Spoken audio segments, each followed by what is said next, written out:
Today we're reading Millie, Fleur's Poison Garden by Christy, Mandin. Garden Glen was a place of sameness. Prim pastel houses, each one like the next, lined the streets of Garden Glen like candies in a box. Their windows were spotless, their hedges perfectly pruned, their shutters hung straight and true. Every house and yard in Garden Glen was flawless, with not a blade of grass out of place. Except for one tumble-down house on a scruffy hill at the edge of town. Rejected and excluded, it stood lifeless with no one to love it. Until Millie Fleur LaFay came to town. Millie Fleur's new house was marvelous, but it was missing something. It didn't quite feel like home yet. "We can fix that," her mom said, pulling a surprise from her pocket. Seeds from Millie Fleur's old garden. She got straight to work. Millie Fleur's garden grew fast and wild. Faint fairy moss, sore-toothed wort, tentacled tansy, glowing jug in the bush, grumpy gillyflower. Garden Glen's Rosebud Club was not happy about Millie Fleur's new garden. "It's odd," said a man in a rather common sport coat. "It's unruly," said a lady in a stiffy starched dress. "Appalling," bellowed Colonel Stick in the Mud. The president of the Rosebud Club was determined to root out Millie Fleur's garden. "This won't do. According to our rules, your garden is unacceptable. We simply cannot have this poisonous mess in our town." "But it's not poisonous," Millie Fleur scowled. "It's just not like yours." Millie Fleur didn't understand why the club was so upset about what she grew in her garden. "Your garden is different from anything they've seen before," her mother told her. "Some people are scared of things that are different." "Maybe I should plant a few roses," Millie Fleur asked. "People here seem to like that sort of thing." "Only if roses make you happy," her mother said. That night, Millie Fleur couldn't sleep. She tossed and turned thinking about her beloved sneezing stickyweed, her grumpy gillyflower, and her fanged fairy moss.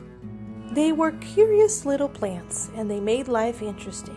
She was proud of her wild, weird little garden. Maybe she would start a new club. The next morning, Millie Fleur got to work on a plan. She knew there must be someone who would appreciate that what made her garden so special. She paid no attention to the disapproving notices posted at her gate as she made her way to school. Show and tell today. At recess, she invited her entire class to visit her garden. She wasn't sure anyone would come. But curiosity got the best of them. Even their teacher came to see what all the fuss was about. "Prepare to be amazed," Millie Fleur declared, "but please stay on the path. Some of the plants have teeth." As they made their way through the garden, they were astonished and a little grossed out, and at times a little nervous. But they all agreed Millie Fleur's garden was wonderfully weird.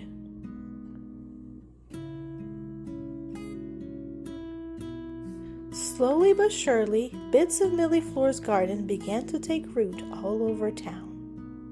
Some things stayed the same, but there was one thing for sure. Garden Glen was forever transformed by Millie Fleur's strange and magnificent garden. Though the windows were still spotless and the shutters still hung straight, the yards that were once identical now sprouted unique personalities, making Garden Glen a truly one-of-a-kind place. Snapdragons and spider plants. Congratulations on braving the journey through the enchanting world of Millie Fleur's poison garden. Though you won't find any fanged or tentacle plants like millefleurs in real life, there are plenty of wonderfully weird plants you can grow yourself. Here are 2 plants millefleur loves. Snapdragons are whimsical flowers, known for their unique shape, vibrant colors, and snapping jaws. You can squeeze the flower to see the tiny mouth open and close. But snapdragons have another eerie secret. When their petals fall off, they reveal a seed pod that looks like a tiny skull. These spooky seed pods hold tiny seeds that drop to the ground and sprout new snapdragon plants.